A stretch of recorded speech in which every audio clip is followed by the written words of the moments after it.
Recorded March 25th, 2024. Good afternoon, Rod. How are you? Is that it? Oh, That's it. that's it. Yeah. I think Brody will be here maybe. And then Andrea, she must be. Oh, here comes Andrea.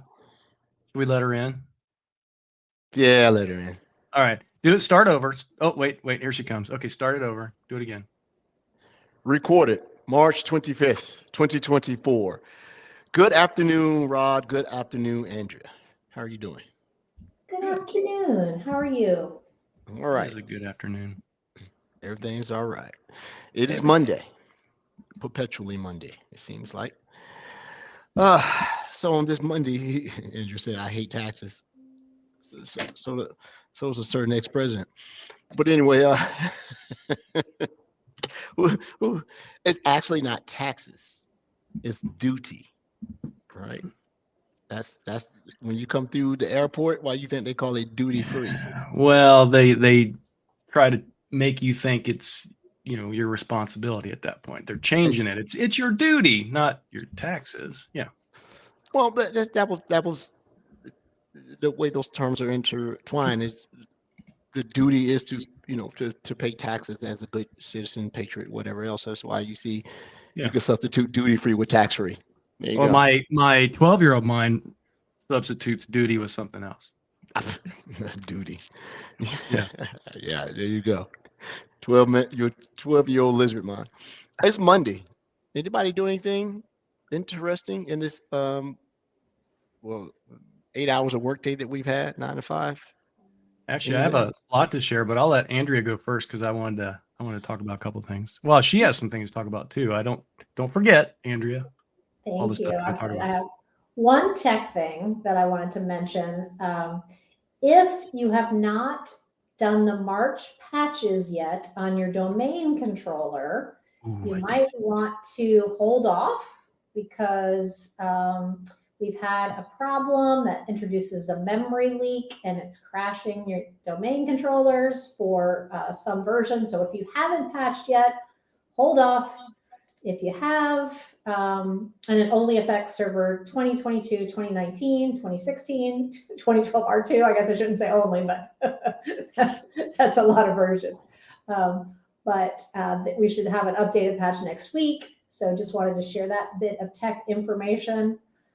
Also today, we found out that one of the critical flaws in Fortinet has now been officially exploited. So if you haven't patched your Fortinet or your FortiClient EMS systems, get out there and do it if you can. And that's my tech stuff for the day. Anybody have comments on that? Well, I'm just wondering how many people are not joining the show tonight because they applied that patch to their DC. It's possible for sure. I think I've encountered that on one of the servers downstairs. It wasn't that issue causing the memory leak in the last service, and then it was rebooting the domain controller. Because I saw something about it. Because my domain controllers were just arbitrarily rebooting the old one. So maybe that's it. Well, all right. Anything else? I was going to share, since it is the Lovely Women in Cyber Month, I found out about this group, and we'll share this link later. It's womenincloud.com. And their whole gig, it's a global network of 100,000 women tech founders, execs, and professionals all across the globe. And they are working to build community and encourage other women into IT, whether that's with civic engagement, policy advocacy, AI innovation, all kinds of interesting things. They've got some events and initiatives. They've got some scholarships. They've got events. They were just at South by Southwest. So happy to share that information with anyone out there who might, if we have women listeners, if we have people who want to share it with the women listeners, that would be great. So thank you for that. Thank you, Rod. That's super cool. And it's really cool that they actually got that domain name, womenincloud.com. Yeah, for sure. Yeah. Women in cloud. I was reading that. I'm sorry, Edward. I was reading that. I guess the dot for the country of Anguilla is .ai, and they've had a bunch of domain registrations in their country right now for people that want the .ai ending. Yeah, just think about it. If you just had the foresight, what I think I looked up the who is on AI.com. If you'd have bought that, 20 years ago? Yeah, that'd have been a huge return on investment. Oh, all right. I think that announcement you made about women in cloud and the cyber is really going to resonate for next week's guest. It's going to be a little bit in line to that. So that's a great update there. What about you, Rod? All right, couple things I thought were super interesting. Obviously, I wasn't all here last week. I was in Denmark and had a super awesome time, except for all the sleep deprivation. Morton, who's a friend of the show, and also other Brody, Henrik, had lunch with them, spent a lot of time with them last week, but also we had almost 300 people at the very first Experts Live in Denmark at the Copenhagen office, Microsoft office last week. So that was awesome. So I had a couple cool things happen last week that I want to share. One is disappointing, one is super exciting. I'll start with the disappointing one. For those that don't know, our Copenhagen office is ground zero for our quantum stuff, quantum computing. They've expanded over the course of the past year or so, and there's actually 2 places within the Copenhagen office with that glass that you can't see through. You can just barely see shadows behind it, but you can see people like in masks and in the full surgery wear. They're trying to in the clean room. I actually requested access to this place, and the request came back. I was granted access. My badge, right? Well, so then I found someone that would take me a tour of the quantum labs where they make the qubits and stuff like that. And so we went upstairs, swiped my badge, and it wouldn't let me in. And I obviously couldn't, let me in without my badge it being accepted. So I went back down. I requested it again.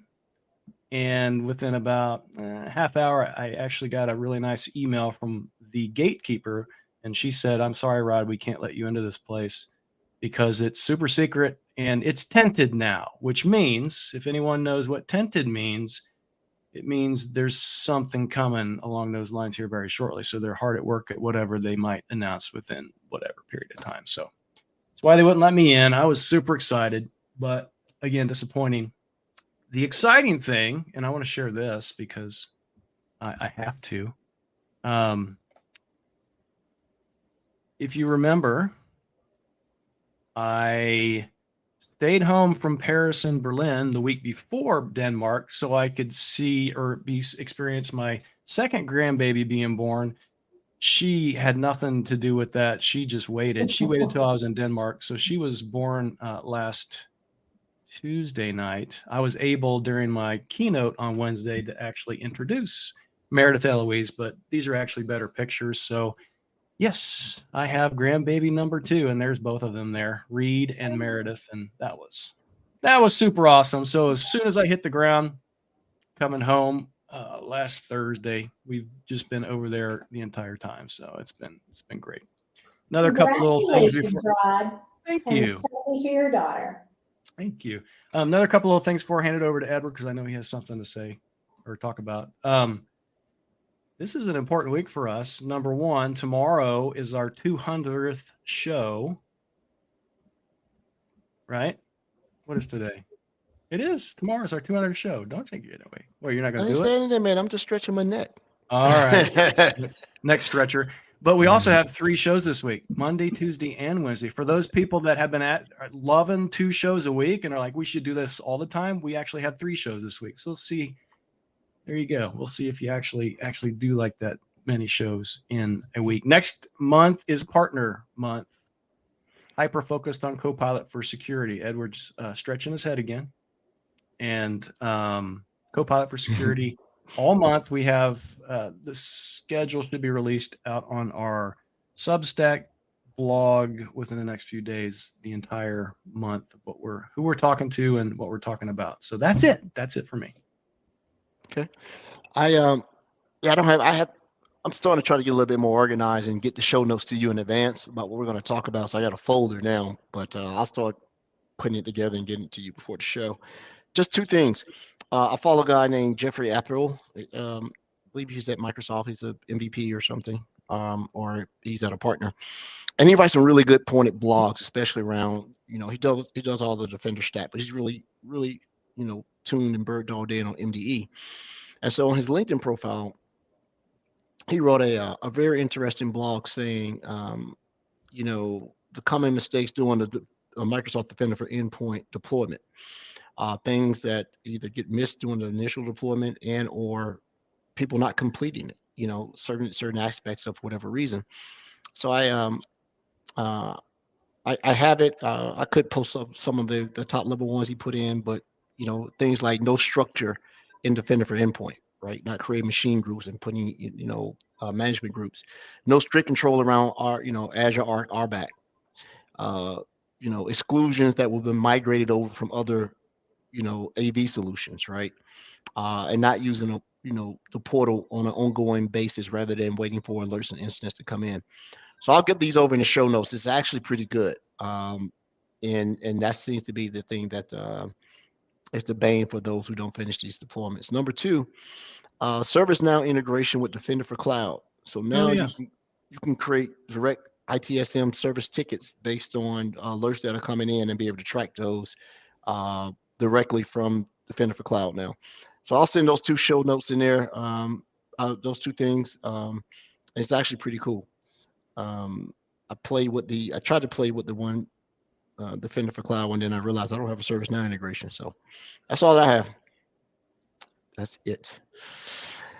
We have a guest in continuation of Women in Cyber Month. I got to meet our next guest doing a Microsoft offsite here in Atlanta, Georgia. She was recommended to me by two of my peers. So I'd like to welcome Ginny Roth to the show. Hello, Ginny. Hola. Hola. Ginny with a G. So Ginny is a technical specialist at Microsoft. I got to meet her acquaintance about 2 months ago, month and a half, 2 months ago.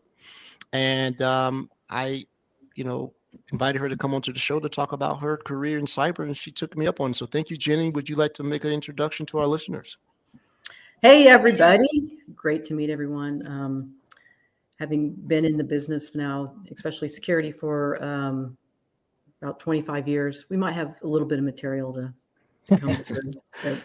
And I, since you guys were talking about cloud, I didn't really intend to put that's not really a cloud in the picture. It's fog, but if you want to call it a cloud, but it's fog that's rolling across the East Bay Hills here in NorCal. So not to rub it in for anyone that's still suffering through these late winter storms that are coming through in March. That's really right. I saw something about that today. Lots of snow still for a lot of people. That's crazy. Yeah, I got family in the Midwest, and they just hate this time of year because they're so over it, and it's still coming. Yeah. So, Ginny, I gave everybody a high level of what you do at Microsoft, but let's start at the beginning. You've said you've been doing this for 25 years. So give us a rundown. How did you end up here in the big house? Yeah, well, actually, that's only the security part. I've actually been in IT for about over 30 years. So, but it was a little bit of a long and windy road to get into the security side of it. And that was really when I moved to the Bay Area in 2000. So before that, it was a little bit of, starting out in IT.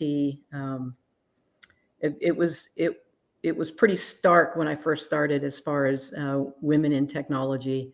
So I was fresh out of college, go Boilers, still in the NCAA tournament, and had a chance to had to go up against a few folks during that first Bush recession, where people were getting laid off and coming fresh out of college trying to secure an IT job. So I ended up with the Indianapolis Department of Parks and Recreation. Oh. In their MIS department. It was me and one other guy, and it was probably the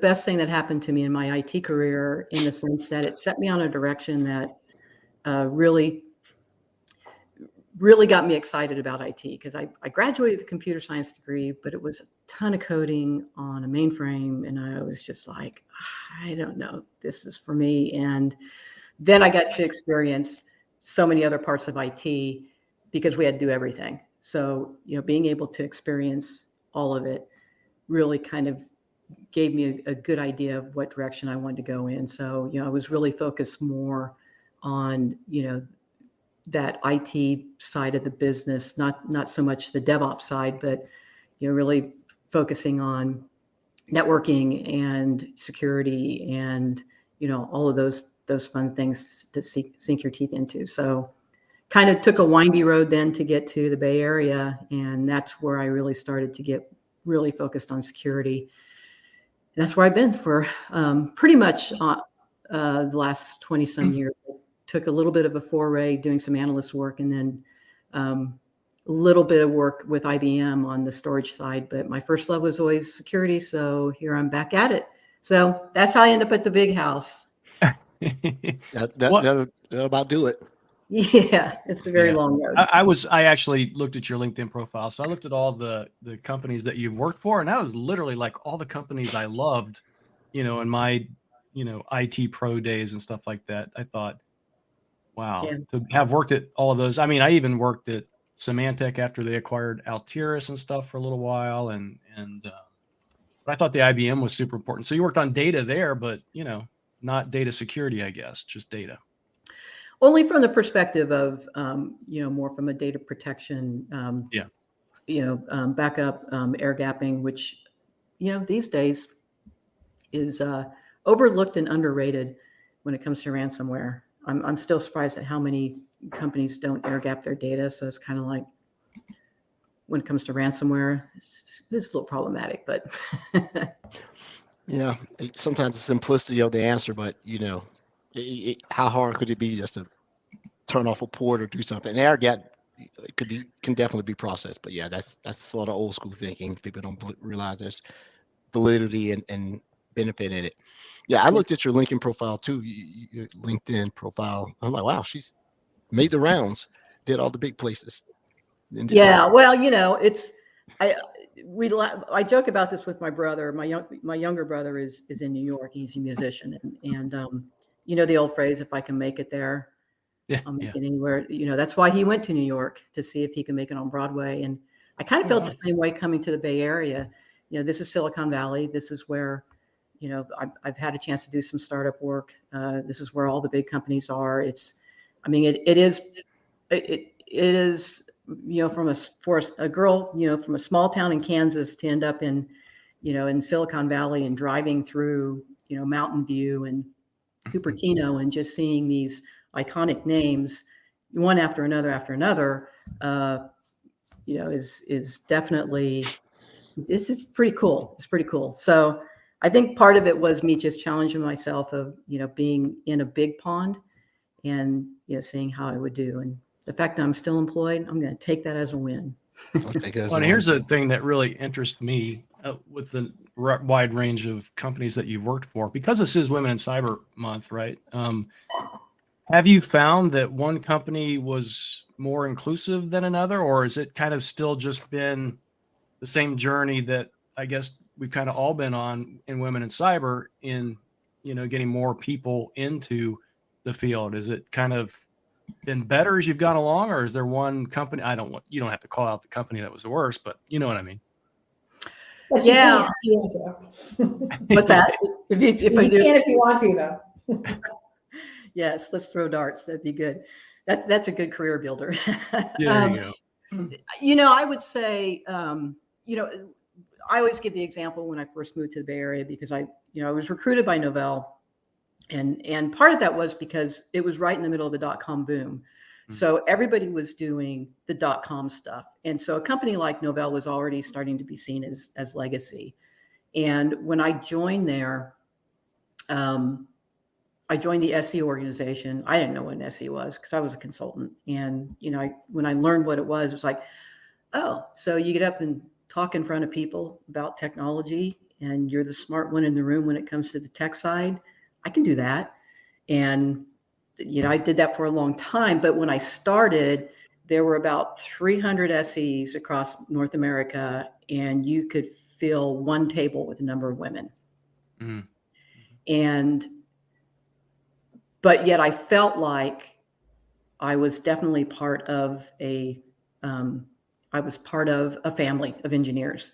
And, so there were several people, male mentors, that were so gracious with their time in helping me understand this role and transition, because it was a big transition in my life. I was moving, for starters, from Phoenix to the Bay Area, and then at the same time taking on a new job where the role was very different. But what I discovered was in that period from 2000 to about 04, 05, I could see growth in the number of women in the field that were coming in. And then all of a sudden, I started to see a drop off. And I don't know if this is industry wide or just my experience, but it seems like there's been some of those ebbs and flows when it comes to women. And, I don't know if I've heard just some literature that I've read around, women in tech and going into tech in college and graduating with degrees, how, there's been an uptick in women, but then when you look across the landscape, it doesn't seem to translate across the industry. And so some of the questions are, well, do women get into it and they get a little bit discouraged by their experience or not? I can only speak personally, and I could say early on there were some challenges, some setbacks, as far as, just some consulting gigs that I flat out wasn't considered for, just, based on gender, which I know seems really weird because I feel like that's a foreign concept today. But I think that those things have improved dramatically. And it feels good to have been around long enough to see where we were then and where we are now. And I think it's drastically different. So you think it's a lot better? It's definitely improved, or Yeah. there's still some stigmas somewhere that we still need to overcome, I guess. No, I think the inclusion piece, it's night and day compared to what it was. But I also feel like, part of it's like anything else when it comes to inclusion. There's the people that are trying to find their place at the table, and then there's the ones that are sitting at the table, and you have to be able to get that hand up. And that's why I do call out the male influences that I've had as much as the women, because they really did kind of help set me on my course. I hope I can be an example for women in technology, but it really does, as they say, take a village. Yeah. So do you think I think this is super interesting because, I hear from people that do think that things have improved, but I've also heard from people just the opposite. Do you think it's maybe because you work for Microsoft? Because in our leadership and all the inclusion things that we do, and a lot of times Microsoft, we trumpet the things that we're doing from an inclusion standpoint. And I tell you what, I don't think I've ever seen a news article about IBM extolling their inclusion practices. Yeah. Just, Yeah, IBM is IBM is big. Some of it, you could say this for a lot of places. You can maybe even say it for Microsoft. I'm in healthcare, so I feel like I landed in a nice, soft, cushy bed with these warm comforter, and soft pillows. And I'm telling you, it's just like a great organization to be in, and it's very supportive and uplifting. But it's across the board. I mean, it's just people helping people. And maybe there's a little bit to that because it's healthcare where you kind of feed off of that. It's a service industry, right? I mean, people that get into healthcare are there, for service. But you could be in another part of Microsoft where maybe you don't feel that. I don't know. I can look at my experience and it feels pretty good. IBM the same way. IBM is huge. And there are some areas where probably, as a woman in tech, it might be a better experience than some other areas. I'm in sales too, so there's a little bit of it's just sales. It really just is about the numbers, right? And, Yeah. you know, what have you done for me lately? And that's what it's really about. So in that sense, it's a little bit different. I think when it was more on the tech side, I think on the tech side, you know, the experience that I talked about early on was really positive. You know, being female early on when I moved here, not early in my career. So I guess that's my roundabout way of saying I think within each organization you can have some really good experiences and not. But I am really encouraged by just the messaging that I do see within Microsoft. It's been nice. When you made well, obviously the geographical relocations is one of the moments, but what was the pivot to where security was your thing and IT was not the thing, and you did security as a side thing? What was that pivot moment, and did it actually coincide with you moving to the West Coast? Almost. I was starting to get into a lot of the, and this is funny too, because, you know, I got my CISSP when I was with Novell. And at that time, right before I joined Novell and was doing consulting, it was all around identity. So I was doing a lot of stuff with, you know, with directories and working with developers that were, you know, that were writing hooks into the directory, but they needed someone to help them, you know, extend the schemas and doing, you know, a lot of that type of stuff. And so I was really starting to get interested in identity. And then when I came to Novell, you know, obviously, you know, they were one of the, at that time, you know, one of the leaders when it came to identity, you know, with eDirectory and what they were doing around that. And they were the ones that were, you know, moving quickly towards identity access management, entitlement, governance, you know, all those pieces. That's what really kind of hooked me. And that's where I felt like there was, you know, a light bulb went on for me where I'm like, identity, you know, this is where it starts when it comes to security.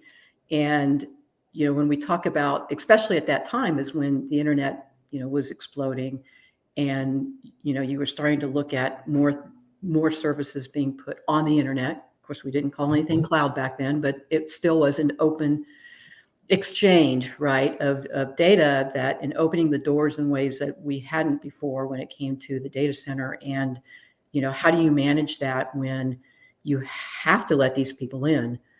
You have to open up your firewall somewhat and expose yourself. How do you protect yourself? And identity was, you know, for me, that thing. The funny thing then is when I started studying for my CISSP, there wasn't of the 10 domains, there was hardly a single mention of identity in those 10 domains. And I remember that you got your CISSP in August of 2003. Yep. I got mine a month later, and you're right. And the domains that they tested, I didn't see anything around identity. I saw more on cryptology. Yep. Right. And then I saw on that. So that was the key to do it. So fast forward to where we are now, and you know, you're here at Microsoft, and well, first of all, I know that you're a TS at Microsoft. I know that you're covering HLS, but what's your superpower, your technical superpowers these days? Is it still identity? I'm actually an SSP, and I do tend to dabble from time to time in identity. It still is kind of my first love. I think, you know, once you find that one thing. But I did, before joining Microsoft, I was with Palo Alto Networks, and I focused specifically on Prisma Cloud, which was their cloud security. So that's kind of been my new love, my new attraction. So, you know, around the cloud security stuff is where I have focused a lot before coming back to Microsoft. The nice thing about coming back to Microsoft is when it comes to identity, I mean, they're just, you know, top notch, you know, as far as being one of the lead innovators when it comes, you know, to, you know, the governance and security around identity. So I've kept my eye on my Microsoft through the years with that. I think there's times when they kind of took their eye off the ball a little bit with that, because they were focused a lot on building up the security practice more around, you know, SOC and and cloud and some of those, but Mhm. they've really come roaring back with the identity pieces. So it's been fun to get kind of feel like I'm getting back in the saddle with that on the identity stuff. What the question that Rod asked, and you went down about more women into the industry and everything, it made me think of something, and maybe it's just my perception. When we are talking about women in cyber, I tend to find it easier to find women who are upper management or thought leadership or leadership than those who may be down in the worker bee, you know, very senior or mid level, and that's why I tend to see the deficit. And you said something that I whatever I wrote down, I had UTSP, SSP. For those who don't know, you're a security sales professional here at Microsoft selling our solutions. You made me think about something, and maybe this is wrong. Andrew, you can help me out with this. It seems that when you are on the delivery and the engineering side, there's a very clear deficiency in women. But when you look at security sales, there I tend to run into more women on the sales side. And that sometimes skews people because it may go, well, there are quite a few women in cybersecurity. She's a cybersecurity salesperson for this place. She's a cybersecurity.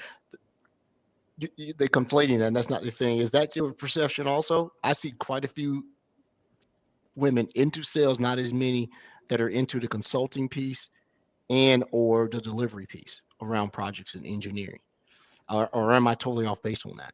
Oh no, I think it's spot on. I mean, you can get into when it comes to selling tech, you can get into it a lot of different ways. I mean, if you were to look across security sales, and if you were to look at the educational background, let's say, of security sales professionals, or even just tech sales in general, you have English majors and Bachelor of Arts and all sorts of different backgrounds, and because you can get it, it's something you can learn, right? Tech sales.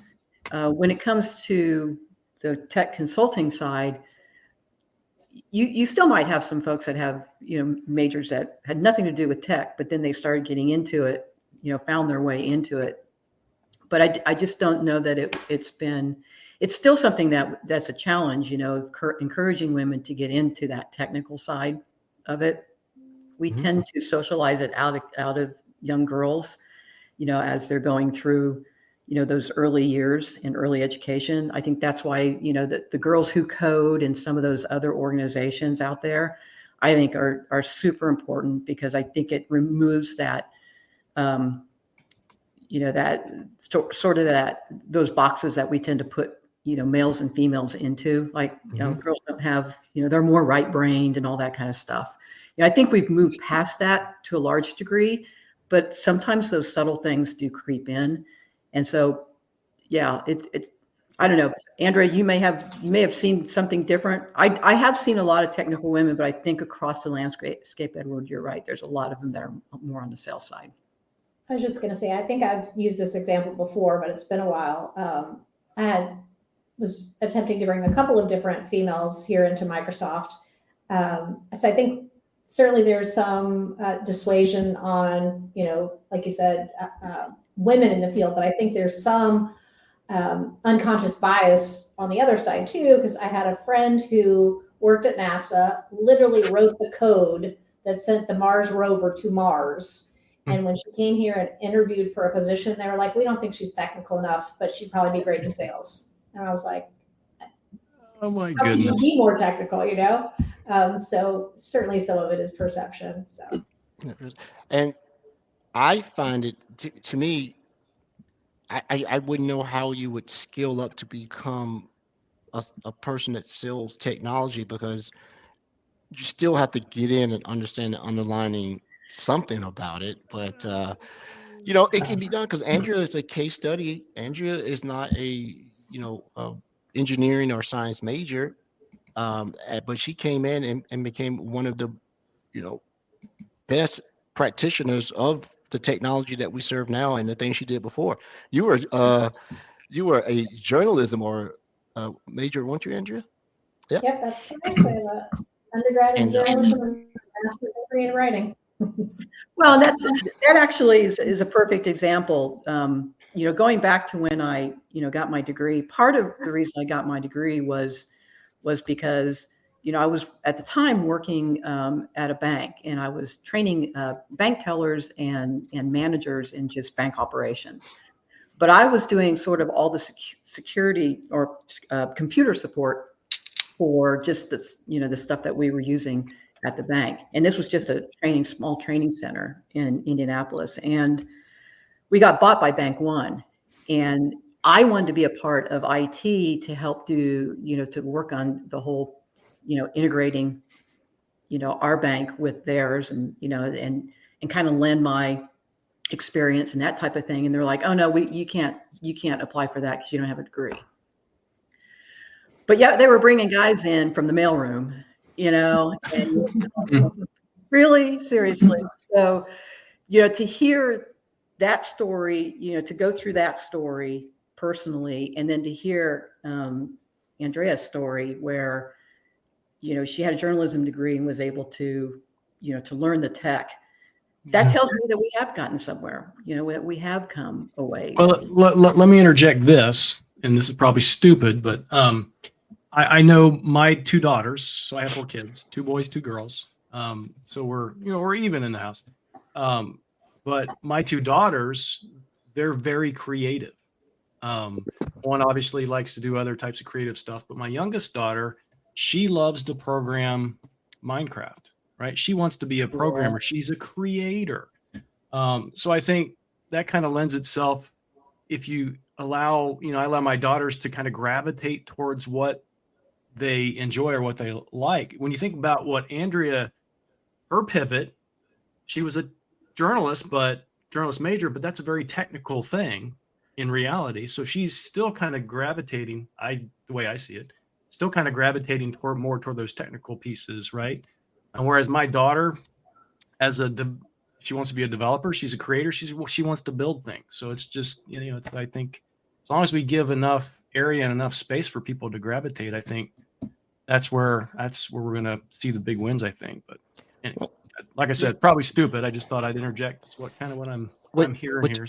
You said something else too. Stupid. Hey, what's up, Brody? You said something else interesting, Ginny, and Roth said too.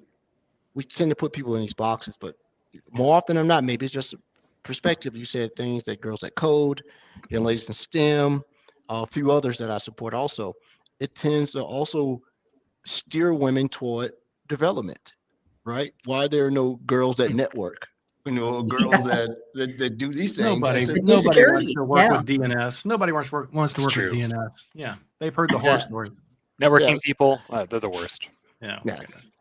It's always blaming the network. But then again, is that once again, this is a show of perceptions. Are we steering, young women into a field that the industry thinks that this is their best chance to succeed by going to code, rather than, well, I don't want to code, right? I want to break servers. I want to do security. I want to do some of these other things. Or is that the correct path? Because coding, now that we're in this huge, AI and all these other things, is the baseline for everything now. When I came up through the ranks, I thought networking was the thing that was the underlying thing for everything. But now even network is nothing more than code, right? SD-WAN and things like that. So are we steering women into this particular genre of IT because that seems to be the safe spot, and if they can make it there, they can make it anywhere type of mentality? Well, that's a real tricky one, because if I had to be perfectly honest, the reason I got into sales was because at the time I was working at Oracle, and I was an SE at Oracle, and I was a security SE. And at Oracle, there's 2 pieces to that. There's the database security, which was pretty straightforward for me. And then there was the identity access management, which technically was straightforward to me, except for the way that Oracle implemented it. They used Fusion middleware. And so it was a beast of a system. It was just a royal pain to get it up and going, but it was so highly customizable. It could be a very powerful tool, right? So it's sort of the trade-off, right? There's a lot that you could do with it, but to just get up and running with it, yeah, you had to have some DevOps chops at that point. And that was the point. That was my jumping off point, Edward, was, I was like going way back to when I first started thinking that, programming, because my degree was so much programming that, I wasn't even sure I was going to stay in IT. And then I come full circle now, here it is 2016 and I got to start coding again, just to do this thing that I've always loved doing. And that's when I basically said, I think I'm going to go into sales. Yeah. There is sort of that where you do feel like, foundationally speaking, moving forward in a lot of the areas where we used to not have to code, you have to code. So is it wrong to try to get them interested in it? I don't know, because it's not like everything is like that. Even in security, yes, there is, some DevOps involved, but there's still a lot of stuff, that you do that doesn't involve that. So it's tricky. And there could be numerous reasons why that. Now, I'm not against it. I'm just asking that as perspective, because now looking at it, I think it's an excellent move, because being able to understand, develop, having developer skills, programming skills seems to be the thing that is now creating longevity in your career. Another thing is, it is where there is an influx of young people coming in constantly to be able to do these things. These old heads are still working on servers. They're still networking. They will not leave the job. They've been there 150 years, right? They still got a token ring forever thing on their desk, and they won't leave the job. But I like the development piece. I just wanted to know, was it a detriment the way that it seems to be funneled that way? I wish I had taken more coding interest. It would have served me better to this day about what's coming. But I wanted to be game programmer. I thought that was going to be my whole jam, and then I just couldn't focus in school, and I never took it up. And just today, Edward, building on what you're saying, I have a colleague who joined one of our projects, and he's in charge of the DevSecOps part of the work stream, and he's going to help mentor me because I haven't had a lot of infrastructure as code experience. So he's going to help teach me how to set up a Terraform CI/CD pipeline and all that. And I'm looking forward to it because it is absolutely a necessary skill these days. Actually, I think if you want longevity as a coder, you should learn COBOL, because I heard those guys are all going off. $1,000 an hour consulting. They no still doubt. making that money, right? That's the first language that I learned, and I remember just going through reams and reams of those green and white pages trying to find the silly errors. Yeah, that was. I took the courses just to pass them, but professionally no interest. And we script, all of us on the call script in some form or fashion, but Andrea and I got a taste of what life of a coder looks like when we had to huddle cats through one of our side projects. And, there's a different mindset talking to people that write code, right? Anyway. That's what I had to write an assembler and a compiler when I was in college. Cool. And assembly language I think that was the weed out course. That's like one step up, right, from ones and zeros. And I actually found that kind of fascinating because it is kind of techie in that sense. But yeah, I couldn't see myself like doing that for a lifetime. All the time. Yeah. So, how do you think that relationships changes with generative AI, right? So security for Copilot for security, we're using natural language to work with the system. But to Rod's point, we also need to double check the system with our own knowledge of KQL. And I'm wondering if generative AI will inspire people to learn these languages more because they want to check the work and they want to understand the output versus previous to generative AI coming out. What do you think about that? Not a chance. I totally agree. I don't think generative AI is, as much as people want to think it is, it's not an education tool. I want the answers to this thing. I don't care how I get them. Now I'm done. But you're not going to you're not going to double check its work because you're just going to go with it, basically. Most people will not. Yeah. That's fair. That's just, yeah, it's the nature of things. It's kind of like, it's kind of like having a discussion about privacy. It's a joke, right? So most people don't really care when it comes down to it. I think they care a little bit more in Europe, and they put some teeth behind it, but we really don't. I mean, look at the TikTok discussion. It's like people are freaked out that TikTok might go away. And it's like, do you really understand what's going on, with your data right now and what's happening with your privacy? Nobody cares. There is no privacy. Yeah. Well, they have if I run into the closet and shut the door, the fire will pass me by in the house. No, it won't. Right? You're going to be a victim of it, and everybody likes to diminish what they believe that their data and their persona is worth. People, if you don't understand the product, you are the product. Right? If you don't understand the money's being made, you are the product. Yeah. What you being a security cell professional here at Microsoft, and having come from Palo Alto, which was, you were saying cloud security is your love. Did that translate here as far as what you're doing here? Are you the go-to person on the team for, Defender for Cloud and Defender for all things in Azure, whether it be containers, cloud, servers, whatever else we got a Defender for?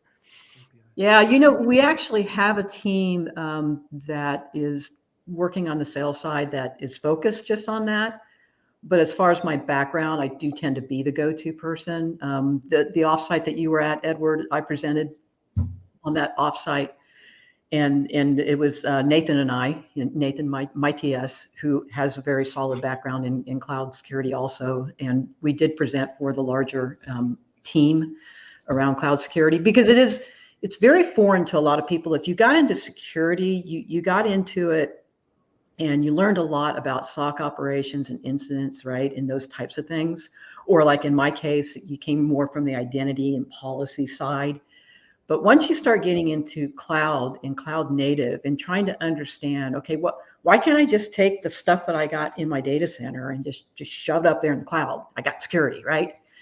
And, and it goes back to what you're saying, Brody, understanding infrastructure as code and, Terraform and knowing just the speed of DevOps, and a CI/CD pipeline and how quickly you can stuff all sorts of vulnerabilities into the code, not only the code you're developing, but all these packages security packages that, or not security, open source packages that you're bringing in, to this app that you're building. And infrastructure as code basically just allows you to just from bottom up, get the resources that you need, including, server, OS, everything to run your app. But you're not paying any attention to all the crap that's going into that, right? And not only that, but because of the bursty nature of cloud, like if I need these resources quickly, now all of a sudden I took this set of problems and I went this way with it. That's what cloud does.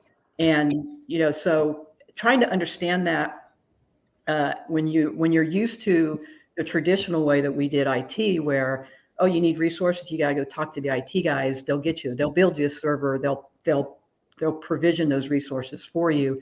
No, this is just self-service. And it's been taken out of the hands of IT and security. And that's where the scary piece of that is. So, am I getting a little excited here? I feel like I'm getting. No. It's just trying to figure out what your passion are and everything. And big shout out to Nathan Swift, friend of the show. Come back on, Nathan. Insightful. Thank you. Yeah, and while you're here at Microsoft and you're covering health and life sciences, and you're talking about multi-cloud security, let's pivot to the tech side a little bit in that, because we've had people on to cover that. What are one of the challenges that you're seeing that seems to be ubiquitous across all the healthcare people?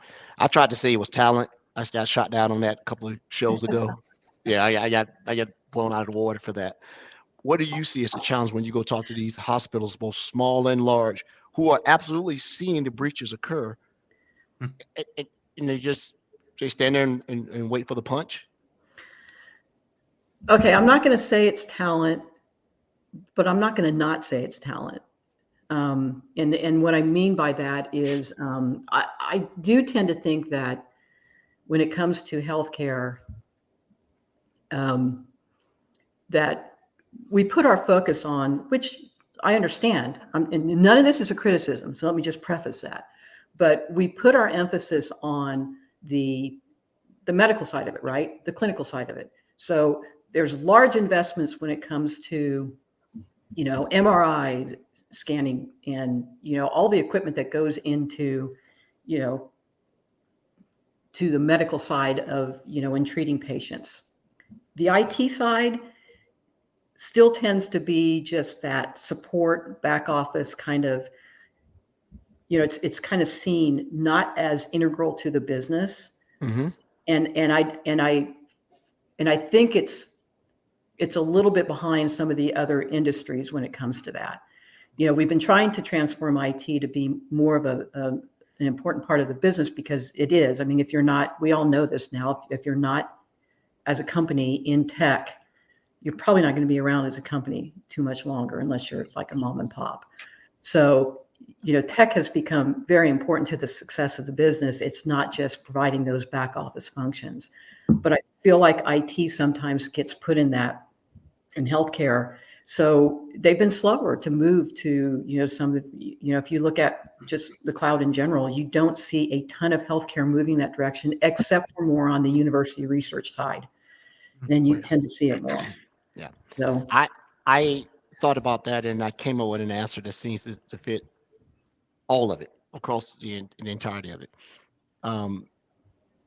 It seems as though the medical industry has figured out how just information technology can make them better and make them more money. Security does not make them money. It is a liability, right? There is not contributing to the bottom line, which I believe is the reason that you see this disparity in ability to be able to do these things. Because if you're worth your salt, you command a very decent salary. However, the technology has found a way over the years to show that it can affect the bottom line, right? You're able to turn invoices over quicker. You're using AI to be able to look at loss leaders in certain things, expiration of particular drugs, reordering things, getting discounts when you're ordering bulk. So the technology is caught up to make the business of the business. But when you go back across most industries, security is a liability. It's an ongoing expenditure from people and our tech that can't be readily quantified and measured for effectiveness unless I think somebody on the show said it the first year that we started the show. You're either going to read about it in the news or you're going to be the news. Make a choice, right? So I want to do that. But as you in the 25 years that you've been doing this, what's next for you?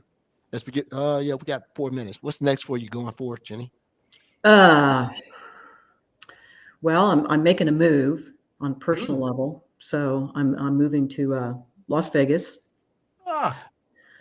And I do a lot of volunteer work. As a matter of fact, I even have my little walk to end Alzheimer's. I do a lot of volunteer work. So raising money for something that's very near and dear to my heart. We like to say at the Alzheimer's Association that we're the brains behind saving yours. Oh, that's cool.